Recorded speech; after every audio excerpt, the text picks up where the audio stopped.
പുതിയൊരു വീഡിയോയിലേക്ക് എല്ലാവർക്കും സ്വാഗതം. നമ്മളിന്ന് ചെയ്യാൻ പോകുന്നത് ഒരു പേപ്പർ ക്രാഫ്റ്റ് ആണ്. നമ്മുടെ സ്വാതന്ത്ര്യ ദിനത്തോടനുബന്ധിച്ച് അന്നേ ദിവസം മനോഹരമാക്കാൻ വേണ്ടി കുട്ടികളൊക്കെ ധാരാളം ക്രാഫ്റ്റ് വർക്കുകൾ ചെയ്യാറുണ്ട്. അപ്പോൾ നമ്മളിന്ന് ചെയ്യാൻ പോകുന്നത് നിങ്ങൾക്ക് എളുപ്പത്തിൽ ചെയ്യാൻ സാധിക്കുന്ന രണ്ട് ബാഡ്ജുകൾ എങ്ങനെ ചെയ്യാമെന്നാണ് നോക്കാൻ പോകുന്നത്. നമ്മൾ ചെയ്യുന്ന ഈ ഒരു ബാഡ്ജിനെ തന്നെ നമുക്കൊരു പ്ലക്കാർഡായിട്ട് ഉപയോഗിക്കാൻ സാധിക്കും. എന്തായാലും നമുക്കതൊക്കെ എങ്ങനെയാണ് ചെയ്യേണ്ടതെന്ന് നമുക്ക് നോക്കാം. ഇപ്പോൾ നിങ്ങൾ നോക്കുകയാണെങ്കിൽ ഈ ഒരു പേപ്പർ പാരറ്റ് നമ്മൾ നേരത്തെ ഉണ്ടാക്കിയതൊന്നാണ്. ഇപ്പോൾ ഈ ഒരു വീഡിയോ നിങ്ങൾ കണ്ടിട്ടില്ല എങ്കിൽ ഇതിൻ്റെ ലിങ്ക് എൻ്റെ ഐ ബട്ടണിൽ കൊടുത്തിരിക്കാം. വളരെ എളുപ്പത്തിൽ ചെയ്യാൻ പറ്റുന്ന ഒരു പേപ്പർ പാരറ്റാണ്. എന്തായാലും നമുക്ക് ഇന്നത്തെ വീഡിയോയിലേക്ക് പോകാം. നമ്മൾ ചെയ്യുന്ന ഈ ഒരു ബാഡ്ജ് നമ്മുടെ ഫ്ലാഗിൻ്റെ അതേ രീതിക്ക് വരുന്ന ഒന്നാണ്. അതുകൊണ്ട് തന്നെ നമുക്ക് ഓറഞ്ച്, വൈറ്റ്, ഗ്രീൻ എന്നീ പേപ്പറുകൾ ആവശ്യമാണ്. അതുപോലെ തന്നെ കുറച്ച് ഒട്ടിക്കാനായിട്ട് ഫെവിക്കോളും, അതുപോലെ കട്ട് ചെയ്യാൻ കത്രിക, നൈഫ് ഇതിലേതെങ്കിലും ഒന്ന്, അതുപോലെ ഒരു ബ്ലൂ പെന്നോ അല്ലെങ്കിൽ ബ്ലൂ സ്കെച്ചോ നമുക്ക് വേണം. പിന്നെ മെഷർമെൻറ്റ്സ് ഒക്കെ എടുക്കാൻ വേണ്ടിയിട്ട് ഒരു സ്കെയിലും. ഇത്രയുമാണ് നമുക്ക് മെറ്റീരിയൽസ് ആയിട്ട് വേണ്ടത്. സാധാരണ ഒരു ബാഡ്ജ് വരുമ്പോഴത്തേക്കും മിനിമം ഒരു 8 സെൻറ്റിമീറ്റർ മുതൽ ഒരു 15-18 സെൻറ്റിമീറ്റർ വരെ വ്യാസം വരുന്ന രീതിക്കാണ് വരുന്നത്. നമ്മളിപ്പോൾ ചെയ്യുന്നത് 10 സെൻറ്റിമീറ്റർ വ്യാസം വരുന്ന രീതിക്കുള്ള ഒരു ബാഡ്ജാണ്. അതുകൊണ്ട് തന്നെ 10 സെൻറ്റിമീറ്ററിൻ്റെ ഒരു സ്ക്വയർ ആയിട്ടുള്ള ഒരു പേപ്പറാണ് ആദ്യം തന്നെ കട്ട് ചെയ്തെടുക്കുന്നത്. ഞാനിപ്പോൾ സെലക്ട് ചെയ്തിരിക്കുന്നത് ഗ്രീൻ പേപ്പറാണ്. ഈ ഒരു ഗ്രീൻ പേപ്പറിൽ നിന്നും 10 സെൻറ്റിമീറ്ററിൻ്റെ ഒരു സ്ക്വയർ ആയിട്ടുള്ള പേപ്പർ കട്ട് ചെയ്തെടുക്കുന്നു. ഇപ്പോൾ നമ്മൾ കട്ട് ചെയ്തെടുത്തതുപോലെ തന്നെ വെള്ളയിൽ നിന്നും ഓറഞ്ചിൽ നിന്നും അതേ വലുപ്പത്തിലുള്ള 10 സെൻറ്റിമീറ്റർ വലുപ്പത്തിലുള്ള ഓരോ പേപ്പർ വീതം കട്ട് ചെയ്തെടുത്തിട്ടുണ്ട്. നമ്മളിപ്പോൾ കട്ട് ചെയ്തെടുത്ത ഈ ഒരു പേപ്പറിൻ്റെ ലെഫ്റ്റ് സൈഡും റൈറ്റ് സൈഡും ഈക്വലായിട്ട് വരുന്ന രീതിക്ക് ഓരോ സെൻറ്റിമീറ്റർ ഗ്യാപ്പിൽ ഓരോ ഡോട്ട്സ് അടയാളപ്പെടുത്തുക. ഇങ്ങനെ അടയാളപ്പെടുത്തുന്നതിൻ്റെ കാരണം നമുക്ക് ഈ ഒരു പേപ്പറിനെ ഈക്വലായിട്ട് വരുന്ന രീതിക്ക് സിഗ്സാഗ് പോലെ മടക്കേണ്ടതുണ്ട്. നമ്മൾ ഈ ഒരു ഡോട്ട്സ് മാർക്ക് ചെയ്തതിന് ശേഷം ഓപ്പോസിറ്റ് നേരെ വരുന്ന ഡോട്ട്സുകളെ കണക്ട് ചെയ്തുകൊണ്ട് ഇപ്പോൾ കാണിക്കുന്നത് പോലെ ഒരു ലൈൻ വരയ്ക്കുക. ഞാനിപ്പോൾ ഉപയോഗിക്കുന്നത് സിം ഇജക്ടറാണ്. നമുക്ക് ഉപയോഗശൂന്യമായിട്ടുള്ള തെളിയാത്ത പേനയോ അല്ലെങ്കിൽ ഷാർപ്നെസ് ഇല്ലാത്ത കോമ്പസോ മൊട്ടപ്പിന്നോ അങ്ങനെ എന്തെങ്കിലും ഉപയോഗിക്കാം. പേപ്പറിന് ചെറിയൊരു സ്ക്രാച്ച് കൊടുക്കുക അല്ലെങ്കിൽ ചെറിയൊരു ഡാമേജ് കൊടുക്കുകയാണ് ഇതുവഴി ചെയ്യുന്നത്. അതാകുമ്പോൾ നമുക്ക് എളുപ്പം തന്നെ ഈ ഒരു സിഗ്സാഗ് പോലെ മടക്കിയെടുക്കാനായി സാധിക്കും.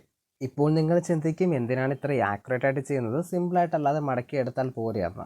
എന്നാൽ ചിലപ്പോൾ ഇങ്ങനെ മടക്കുന്ന സമയത്ത് ചെറിയ ചരിവുകൾ എന്തെങ്കിലും വന്നാൽ പോലും നമ്മുടെ ഈ ഒരു പേപ്പറിൻ്റെ അപ്പർ സൈഡും ഇപ്പർ സൈഡും ഈക്വൽ അല്ലാതെ ആയിപ്പോകും. അപ്പോൾ ലാസ്റ്റ് വരുന്ന പേപ്പർ കട്ട് ചെയ്ത് മാറ്റേണ്ടിയും വരും. അപ്പോൾ അതൊക്കെ ഒഴിവാക്കി കൃത്യമായിട്ട് ഈക്വലായിട്ട് വരുത്താൻ വേണ്ടിയിട്ടാണ് നമ്മളിപ്പോൾ ഇതുപോലെ മടക്കിയെടുക്കുന്നത്. നമ്മളിപ്പോൾ മടക്കിയതുപോലെ തന്നെ മറ്റ് രണ്ട് പേപ്പറിനെയും വൈറ്റിനെയും ഓറഞ്ചിനെയും ഇതുപോലെ തന്നെ മടക്കിയെടുക്കുക. നമ്മളിപ്പോൾ മടക്കിയെടുത്ത ഈ പേപ്പറിൻ്റെയൊക്കെ സെൻറ്റർ ഒന്ന് കൃത്യമായിട്ട് മാർക്ക് ചെയ്യുക. മാർക്ക് ചെയ്തതിന് ശേഷം അതിനെ രണ്ടായിട്ട് ക്ലിയർ ആയിട്ട് മടക്കുക. ഇങ്ങനെ മടക്കുന്ന സമയത്ത് വെള്ള മാത്രം രണ്ട് സൈഡുകളിലേക്കും മടക്കുക. ഓറഞ്ചും ഗ്രീനും ഏതെങ്കിലും ഒരു സൈഡിലേക്ക് മാത്രം മടക്കുക. ഇത്രയും മടക്കി കഴിഞ്ഞതിന് ശേഷം നമ്മുടെ ഈ ഒരു പേപ്പറിൻ്റെയൊക്കെ എഡ്ജുകൾ രണ്ട് സൈഡും കട്ട് ചെയ്ത് ഷാർപ്പാക്കി എടുക്കുക. അത് നമ്മുടെ ഈ ഒരു ക്രാഫ്റ്റിന് കുറച്ചുകൂടെ മനോഹരമാക്കാം. കട്ട് ചെയ്തില്ലെങ്കിലും മറ്റൊരു രീതിക്കുള്ള റിസൾട്ടായിരിക്കും കിട്ടുന്നത്. ഇത്രയും ചെയ്ത് കഴിഞ്ഞതിന് ശേഷം നമ്മളിപ്പോൾ മടക്കി ഈ 3 പേപ്പറിൻ്റെയും സെൻറ്റർ മാത്രം ഒട്ടുന്ന രീതിക്ക് ചെറുതായി ഗം അപ്ലൈ ചെയ്ത് രണ്ട് സൈഡുകളും ഒട്ടിച്ചെടുക്കുക. രണ്ട് സൈഡെന്ന് പറയുമ്പോൾ സിക്സാഗിൻ്റെ ഫ്രണ്ട് സൈഡും ബാക്ക് സൈഡും സെൻറ്ററിൽ മാത്രമാണ് ഗം അപ്ലൈ ചെയ്യേണ്ടത്. ഇപ്പോൾ നമ്മൾ ചെയ്ത ഈ ഒരു രീതിയിൽ തന്നെ ഓറഞ്ചും ഗ്രീനും സെൻറ്ററിൽ ഗം ഉപയോഗിച്ച് ഒട്ടിക്കുക. അതോടൊപ്പം തന്നെ നമ്മൾ മടക്കിയ വശത്തേക്ക് അതിനെ രണ്ടിനെയും തമ്മിൽ ചേരുന്ന രീതിക്ക് നിങ്ങളിപ്പോൾ കാണുന്നത് പോലെയും ഒട്ടിച്ചെടുക്കുക. അടുത്തതായി നമുക്ക് ഈ 3 പേപ്പറുകളെയും തമ്മിൽ ഒട്ടിക്കേണ്ടതുണ്ട്. നിങ്ങളിപ്പോൾ കാണുന്നത് പോലെ നമ്മൾ നേരത്തെ ആ ഒരു ഗ്രീനും ഓറഞ്ചും ഒട്ടിച്ചതുപോലെ തന്നെ നമ്മുടെ ആ ഒരു വൈറ്റിൻ്റെ വശങ്ങളിൽ മാത്രം ഗം അപ്ലൈ ചെയ്തതിന് ശേഷം ഗ്രീനും ഓറഞ്ചും വൈറ്റിൻ്റെ മുകളിൽ താഴെയുമായിട്ട് കണക്ട് ചെയ്യുക. ഇങ്ങനെ കണക്ട് ചെയ്ത് ഒട്ടിക്കുമ്പോൾ സെൻറ്ററിൽ ഗ്യാപ്പ് വീഴാതെ പ്രത്യേകമായി ശ്രദ്ധിക്കുക. ഇത്രയും ചെയ്ത് കഴിഞ്ഞതിന് ശേഷം നമുക്ക് ഈ ഒരു പേപ്പർ ഒന്ന് ഡ്രൈ ആക്കാൻ വേണ്ടി കുറച്ച് നേരം മാറ്റി വയ്ക്കാം. ഇനി നമുക്ക് ഓറഞ്ച്, വൈറ്റ്, ഗ്രീൻ എന്നിവയിൽ നിന്നും 1.5 സെൻറ്റിമീറ്റർ വീതിയും 20 സെൻറ്റിമീറ്റർ നീളവും വരുന്ന രീതിക്ക് 3 പേപ്പറുകൾ കട്ട് ചെയ്തെടുക്കണം. ഇത് നമുക്ക് നമ്മുടെ ആ ഒരു ബാഡ്ജിൻ്റെ ടെയിലൊന്ന് ആഡ് ചെയ്യാൻ വേണ്ടിയിട്ടാണ്. നമുക്കിപ്പോൾ ഇത് എത്ര വീതി വേണമെങ്കിലും ആഡ് ചെയ്യാം. നമ്മുടെ ആ ഒരു ബാഡ്ജിൻ്റെ സൈസ് അനുസരിച്ച് നീളവും നമുക്ക് തന്നെ ഡിസൈഡ് ചെയ്യാം. ഞാനിപ്പോൾ ഒരല്പം ടെയിൽ പോലെ ചെയ്യാൻ വേണ്ടിയിട്ടാണ് 20 സെൻറ്റിമീറ്റർ ലെങ്ത് എടുക്കുന്നത്.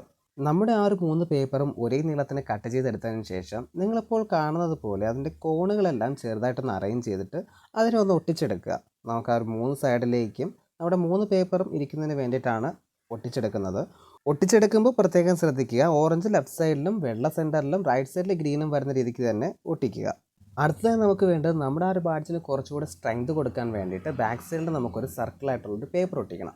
അപ്പോൾ അതിന് വേണ്ടിയിട്ട് നമ്മൾ ആ ഒരു ബാഡ്ജിൻ്റെ അതേ സൈസിലുള്ളതല്ല, അതിൻ്റെ പകുതി സൈസ് വരുന്ന രീതിക്ക് ഒരു പേപ്പർ ഒന്ന് കട്ട് ചെയ്ത് കർവ് ചെയ്തെടുത്തതിന് ശേഷം, അതായത് സർക്കിൾ ചെയ്തെടുത്തതിന് ശേഷം അതിൻ്റെ സെൻറ്ററിലായിട്ട് ഇപ്പോൾ കാണുന്നത് പോലെ ഒട്ടിക്കുക.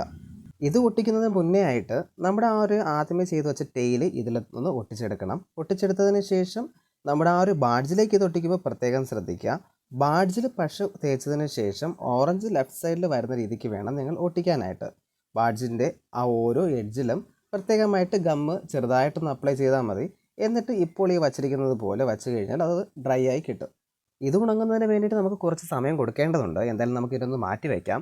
ആ ഒരു സമയം കൊണ്ട് നമുക്ക് അശോകചക്രം തയ്യാറാക്കാം. അതിന് വേണ്ടിയിട്ട് ഇപ്പോൾ 10 സെൻറ്റിമീറ്റർ വ്യാസമുള്ള ഒരു ബാഡ്ജ് നമ്മൾ ചെയ്തത് കൊണ്ട് 2 സെൻറ്റിമീറ്റർ വ്യാസം വരുന്ന രീതിക്കായിരിക്കണം നമ്മൾ ആ ഒരു അശോകചക്രം തയ്യാറാക്കേണ്ടത്. അശോകചക്രം തയ്യാറാക്കുന്നതിന് വേണ്ടിയിട്ട് നമുക്ക് കോമ്പസോ അല്ലെങ്കിൽ സർക്കിൾസോ അങ്ങനെ എന്തെങ്കിലുമൊക്കെ ഉപയോഗിക്കാം.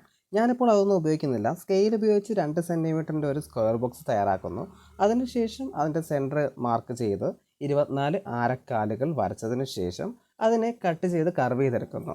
നിങ്ങൾക്ക് എളുപ്പരീതി മറ്റേതെങ്കിലുമൊക്കെ ചൂസ് ചെയ്യാം. ചെയ്യുമ്പോൾ പ്രത്യേകം ശ്രദ്ധിക്കുക, 24 കാലുകൾ ഉണ്ടോ എന്ന് പ്രത്യേകം എണ്ണി തിട്ടപ്പെടുത്തണം. ആരെങ്കിലും വന്ന് എണ്ണിയതിന് ശേഷം 24 ഇല്ലാന്ന് കുറ്റം പറയാൻ പാടില്ല. അപ്പോൾ അത് നിങ്ങൾ ശ്രദ്ധിക്കുക. ഇത്രയും ചെയ്ത് കഴിഞ്ഞതിന് ശേഷം നമുക്കതിനെ കട്ട് ചെയ്ത് നമുക്ക് ആ ഒരു ബാഡ്ജിൻ്റെ സെൻറ്ററിൽ ഒട്ടിക്കാം. ഇത്രയും ചെയ്ത് കഴിഞ്ഞതിന് ശേഷം നമ്മുടെ ആ ഒരു ബാഡ്ജിൻ്റെ ടെയിലിൻ്റെ സെൻറ്റർ ഒന്ന് മടക്കിയിട്ട് ഇതുപോലെ ഒന്ന് കട്ട് ചെയ്യുക. നമുക്ക് ആ ഒരു വി ഷേപ്പ് നമ്മുടെ എല്ലാ ടെയിലിലും കിട്ടും. എഡ്ജുകൾ ക്ലിയർ ആയിട്ടില്ല എങ്കിൽ എഡ്ജുകളും ഒന്ന് കട്ട് ചെയ്ത് ക്ലിയർ ആക്കുക.